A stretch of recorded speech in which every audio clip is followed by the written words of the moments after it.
The sun was a searing orange scar on the vast Texas sky, painting the prairie in shades of rust and gold. John Jack Cooper sat on his porch, the worn wood groaning under his weight. At 62, every line on his face was a testament to a life of hard work and harder losses. He was a man defined by absence. His wife, Sarah, gone to a fever 10 years ago. His son, little Thomas, taken by a rattlesnake bite just 2 years later. Grief had been his closest companion, a shadow that clung to him like the dust on his boots. He had sold his cattle, let the fields grow wild, and allowed the ranch to slowly crumble around him. The sprawling Cooper Ranch, once a beacon of life and prosperity, was now a monument to his solitude. His only company was his old horse, a lanky mutt named Buster, and the ghosts that whispered in the wind. Jack had made a vow, not to God or to man, but to himself. He would live out his days alone, undisturbed by the world that had stolen everything from him. It was a promise of a quiet end, a solitary journey into the earth. The nearest town, Prosperity, was a day's ride away, and Jack kept his visits short and silent.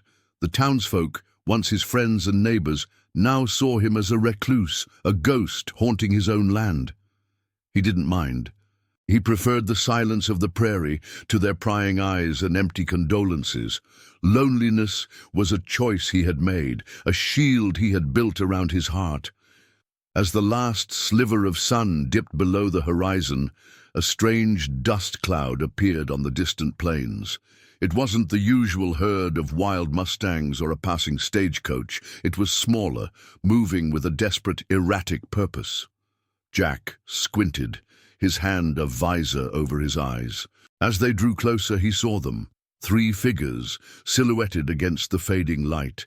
He cursed under his breath, reaching for the rifle, leaning against the porch railing. He didn't want trouble, didn't want anyone on his land. The figures stumbled toward his gate, their gaits a mix of exhaustion and fear. As they came into focus, Jack's grip on the rifle tightened. They were Native Americans, an old woman, a younger one, and a little girl. Their clothes were tattered, their faces streaked with dirt and tears. He had seen their kind before in the distance, but never this close.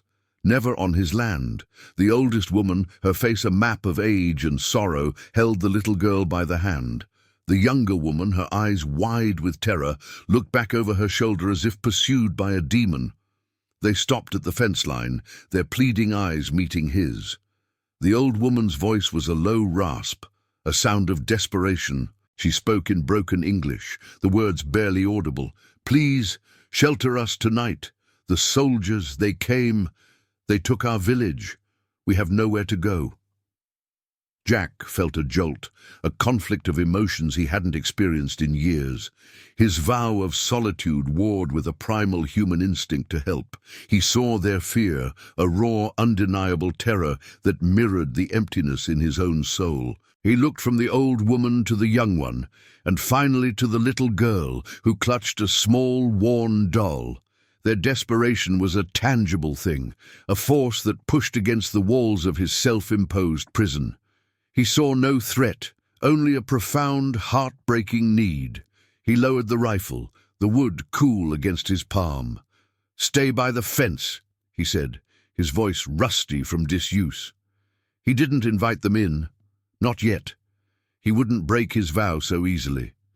He went inside, his mind reeling. The simple act of a few words had shattered the silence he had so carefully cultivated. He fetched a lantern, a bucket of water, and some stale bread, placing them by the fence without a word. The old woman nodded, a flicker of hope in her eyes.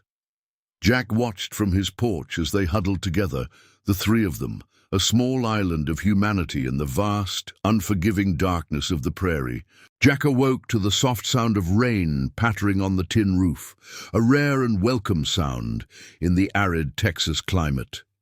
He had slept fitfully, his dreams haunted by the sight of the 3 women. He went to the porch and found them huddled under the overhang of the barn, their thin blankets pulled tight. They had not left, as he had half expected. They were still here, a quiet challenge to his solitude. He watched them for a moment, a storm of conflicted thoughts in his mind. The town, with its ingrained prejudices and fear of the Apache, would not take kindly to this. The memory of a younger Jack, laughing and sharing drinks in town, seemed like a lifetime ago. Now he was a different man, hardened by grief, and this act of compassion, however small, felt like a betrayal of his own rigid code. He went to the kitchen, his movements slow and deliberate. He heated water, made coffee, and set out 3 tin plates with some bacon and biscuits, food that had been a rarity on his table since Sarah's passing. He walked out, placing the food on the porch steps. The older woman, Maria, as he would later learn her name, looked at him with a gratitude that transcended language. The younger woman, Ilara, held her little girl, Lila, close, her eyes never leaving his face, a mixture of suspicion and relief. Maria began to speak, her voice soft but clear.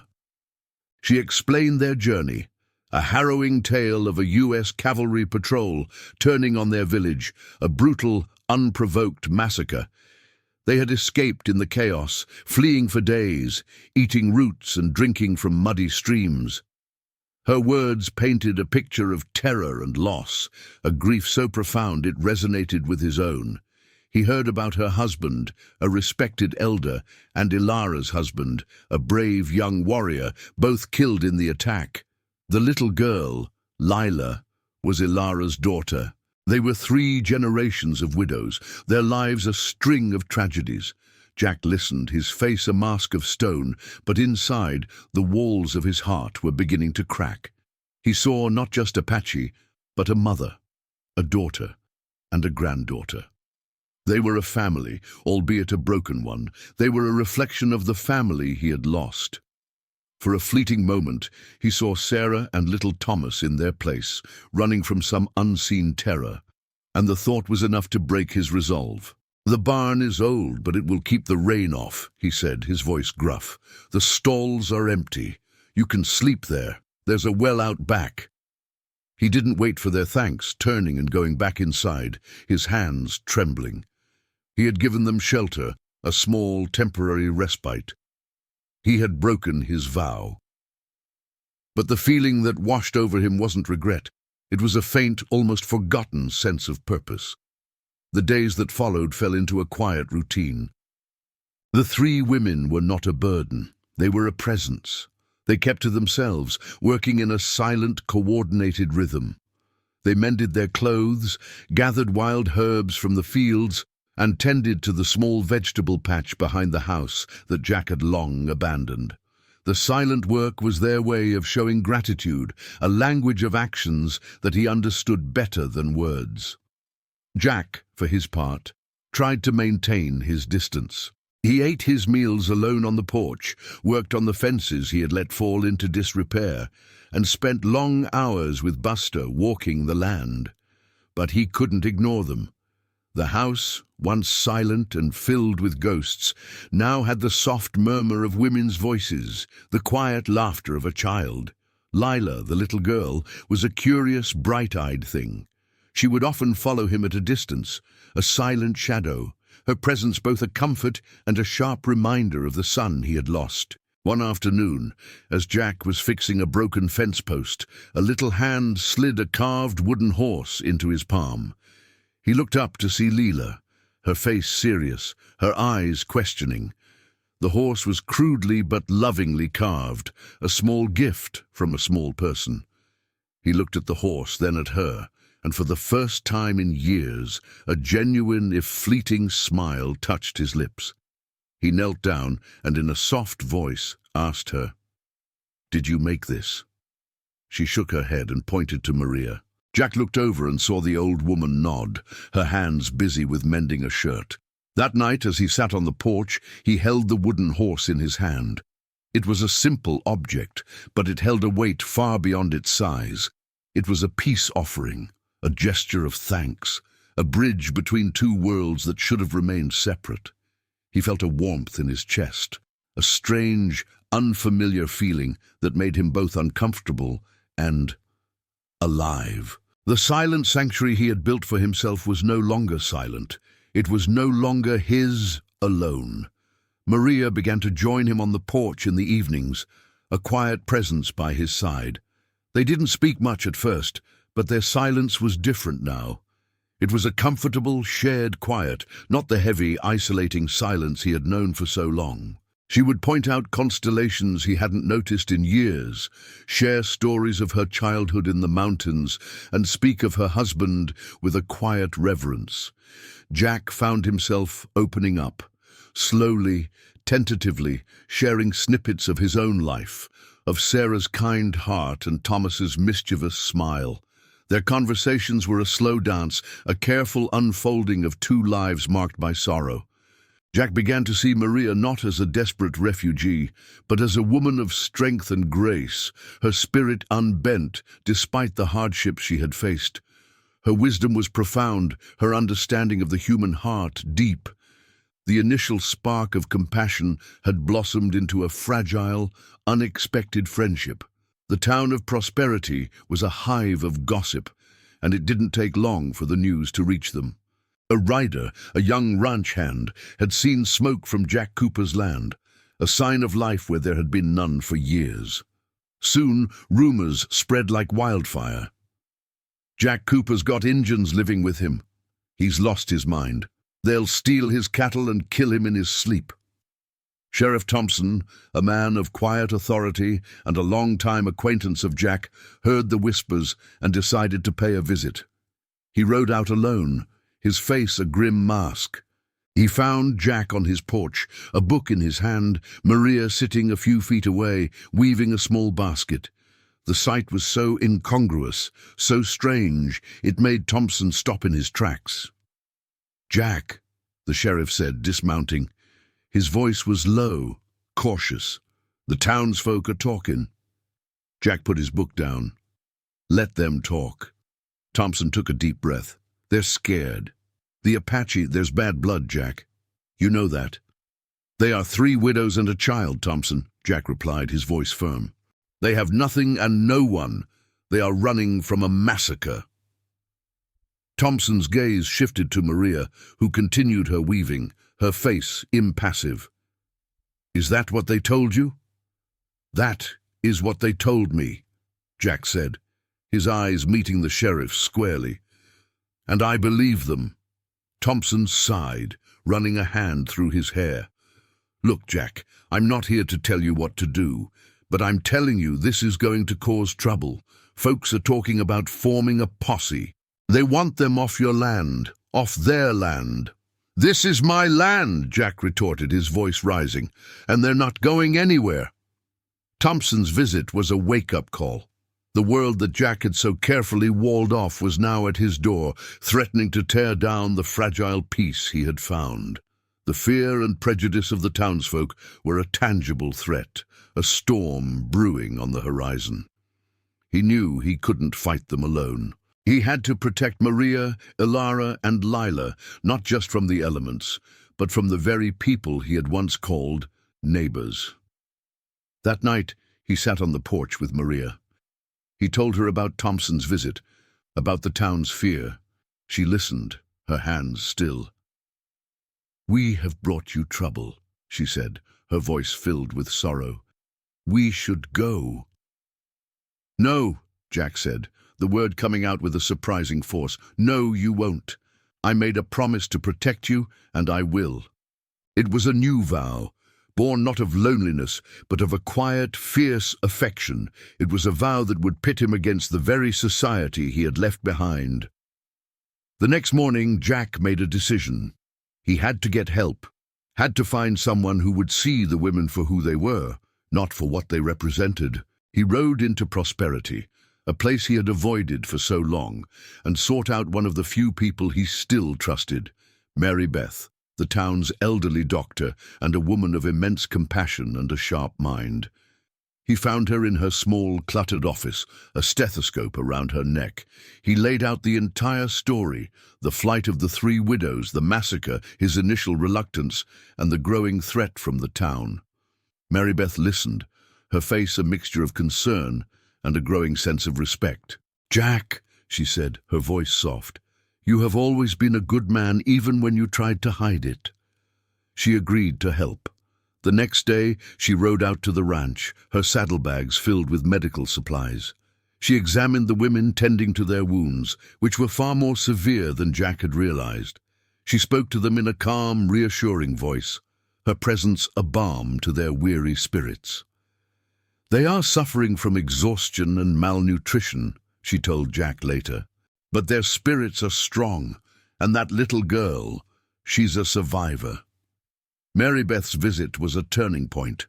She became a bridge between Jack's isolated world and the community.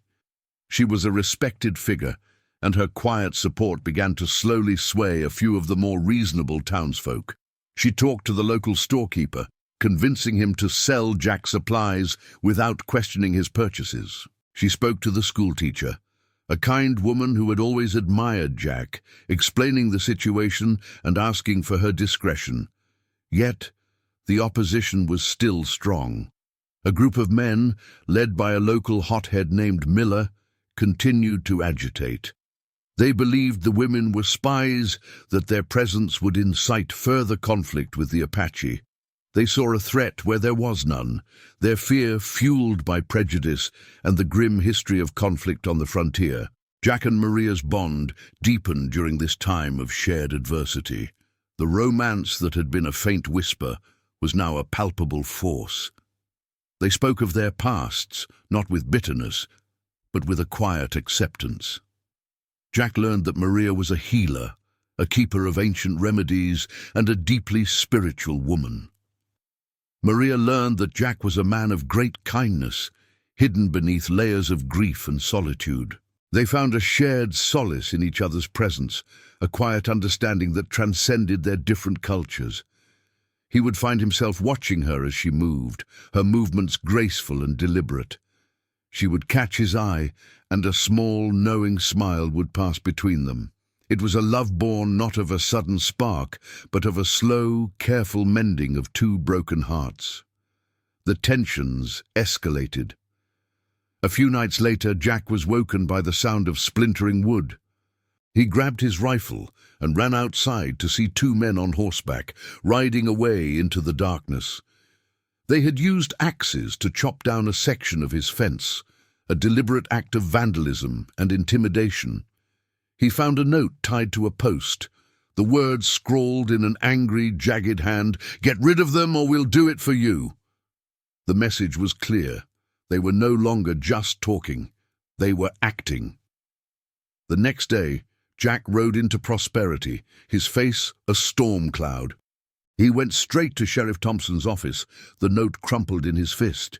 He slammed it down on the desk. "They've started, Thompson. They've broken my fence. It's only a matter of time before they come for the women." Thompson read the note, his face grim. "I'll ride out there and talk to them, Jack. I'll warn them." "A warning won't be enough," Jack said, his voice low and dangerous. "They need to know I'm not a man to be trifled with and that I have friends." He looked pointedly at Thompson. "Do I have your support, Thompson, or are you with them?" Thompson looked at his old friend, at the fire in his eyes that he hadn't seen in years.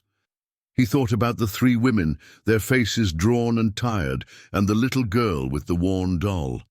He made his choice. "You have my support, Jack. I won't let this turn into a lynching." Jack knew he had to prepare. He spent the next few days fortifying his ranch, mending the broken fences with reinforced wire, and moving the women's sleeping quarters to a small room in the main house, a place where they would be safer. Ilara and Maria worked tirelessly, helping him, their movements quick and efficient. They were not helpless victims, they were partners in their own survival. That night, as the three women sat around the fire, their faces bathed in its soft, warm light, Jack joined them. He had a look of determination on his face. Maria reached out and placed her hand on his, a gesture of comfort and solidarity. The simple touch sent a jolt of warmth through him. It was more than comfort. It was a silent promise. They were in this together.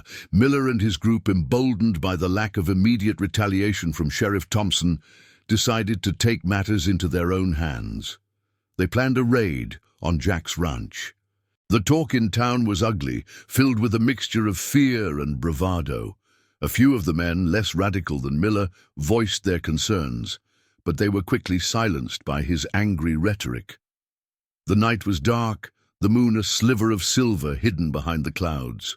Jack was on the porch, his rifle in his lap, the silence of the prairie a drumbeat in his ears. Maria sat beside him, her hand still in his. They waited. The little girl, Lila, and Ilara were sleeping soundly inside, unaware of the danger looming over them. Suddenly a dog barked in the distance, followed by the sound of approaching hooves. Jack stood up, his heart a hammer in his chest. "Get inside," he whispered to Maria. "Now." She did not move. "I will not leave you, Jack."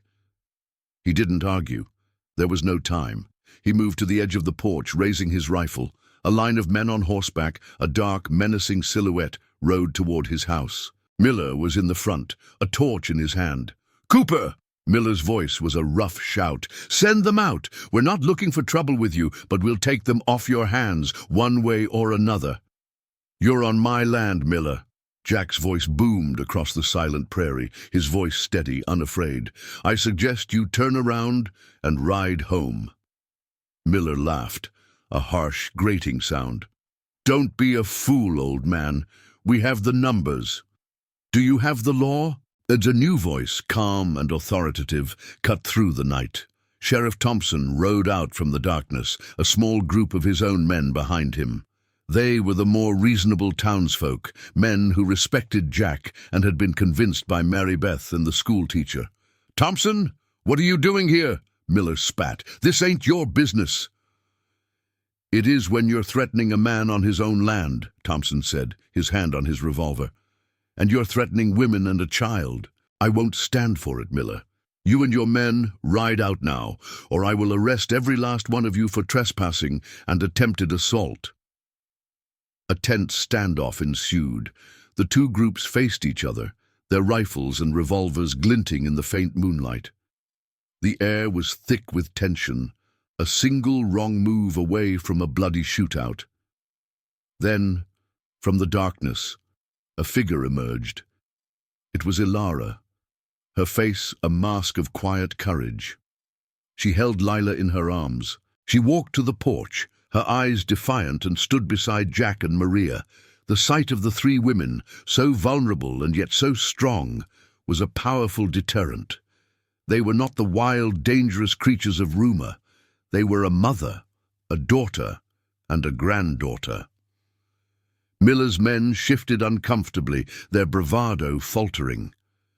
The sight of the little girl, so close to the violence they were about to unleash, was too much for some of them. One by one, they began to turn their horses around, their mission now feeling hollow and wrong. Miller cursed them, but with his numbers dwindling, he had no choice. He turned his horse and rode away into the darkness, a defeated, angry man. The morning after the standoff, the air was clear, the storm of hatred having passed. The town was buzzing, the events of the night before spreading like wildfire. Sheriff Thompson, with the help of Mary Beth and other supporters, used the incident to his advantage, painting Miller as a lawless troublemaker and Jack Cooper as a man of principle and courage. The tide of public opinion was beginning to turn. Jack, Maria, and Ilara spent the day repairing the fence, a symbolic act of rebuilding and healing. Jack worked alongside Maria, their hands touching as they stretched the wire, a simple gesture that spoke volumes. The fear had not vanished, but it had been replaced by a quiet sense of hope. The ranch began to change. With the help of the women, the vegetable patch was thriving, yielding a bounty of fresh food. They started a small chicken coop, providing eggs. The once empty house now felt like a home. Jack, a man who had sworn to die alone, was now surrounded by a family born of a shared act of kindness and a mutual defiance. One afternoon, as they sat on the porch, a rider approached. It was a representative from the U.S. Army, a young officer named Lieutenant Reynolds. He dismounted, his face serious. He had heard the rumors and, more importantly, he had heard whispers of a new inquiry into the Apache massacre, a dark mark on the reputation of the cavalry. "Mr. Cooper," he said, "I understand you have 3 Apache women living here. We've been ordered to investigate the incident. We need to hear their testimony." Jack's heart sank. This was a new threat, a different kind of danger. He knew the women were wary of the army, and he feared that their testimony would put them at risk. He looked at Maria, who nodded, her face serene. She understood. This was a chance for justice, for their people to be heard. Maria spoke to the lieutenant, her voice calm and clear, sharing the story of the massacre, the unprovoked attack, the brutal murders. Ilara, her voice trembling at first, corroborated the story, her terror still fresh. The lieutenant listened with a solemn expression, his face growing paler with each word. "We will report this," he said, his voice quiet. "I can't promise anything, but this is a great injustice. We will do everything in our power to see that the men responsible are punished." The visit was a somber reminder of the pain that had brought them together, but it was also a step toward healing. For the first time, Maria and Ilara felt like their loss was being acknowledged, that their suffering had a voice. The months that followed were a time of peace and rebuilding. The fear and prejudice of the past had not disappeared entirely, but it had been replaced by a grudging acceptance, and for many, a quiet admiration for Jack's courage. Mary Beth continued to visit, bringing news from town and checking on the women's health. The schoolteacher, a woman named Clara, began to teach Lila how to read and write. The little girl, a survivor of so much trauma, was finally beginning to thrive. The romance between Jack and Maria deepened into a profound, quiet love. They were 2 people who had found each other at the end of their lives, 2 souls who had been broken by grief and were now being mended by a shared affection. They didn't speak of marriage or a future in a traditional sense. Their love was a simple, unspoken promise to be there for each other, to share the remaining years with quiet companionship and mutual respect. One evening, as they sat on the porch, watching the sun set over the plains, Maria placed her hand on his. "You broke your vow, Jack Cooper," she said, a small smile on her face. He looked at her, his eyes filled with a tenderness he hadn't thought himself capable of. "It was a fool's vow," he replied, his voice a low rumble. "A vow of loneliness. You have taught me that a life without love is not a life at all." He confessed his love for her, a simple, honest statement that held the weight of a lifetime of unspoken emotions. She leaned her head against his shoulder, her touch as light as a feather. She told him that she loved him too, not just for his kindness, but for the man beneath the hardened shell, a man of honor and courage. Their love was a quiet revolution. It was a bridge between 2 cultures, a testament to the power of human connection, and a promise that even in the face of the greatest loss, there is always the possibility of a new beginning. The final chapter began, not with a bang, but with a quiet, hopeful sunrise. The Cooper Ranch, once a symbol of a man's grief, was now a beacon of life, of a family rebuilt from the ashes of loss. The ranch house was no longer silent. It was filled with the sounds of cooking, of quiet conversation, and the joyful laughter of a child. Jack had found his purpose not in a solitary retreat, but in the protection and care of others. He had faced his own demons and the prejudices of his community, and he had emerged a better, more complete man. Maria had found a safe harbor, a home for herself and her family, and a love that she had never expected. Ilara, a young woman who had lost everything, was slowly healing, finding strength in the love and support of her new family. And little Lila, the survivor, was a thriving, happy child, a living testament to the power of compassion and resilience. The ranch, once overgrown and neglected, was now a vibrant, productive home. Jack and Ilara worked the fields, and Maria tended to the animals and the garden. They were a family, not by blood, but by choice, their bonds forged in a shared history of loss and a shared future of hope. One day, Jack sat on the porch, watching Lila and Buster play in the yard. Maria came and sat beside him, placing a cup of coffee in his hand. He looked at her, his eyes filled with gratitude and love.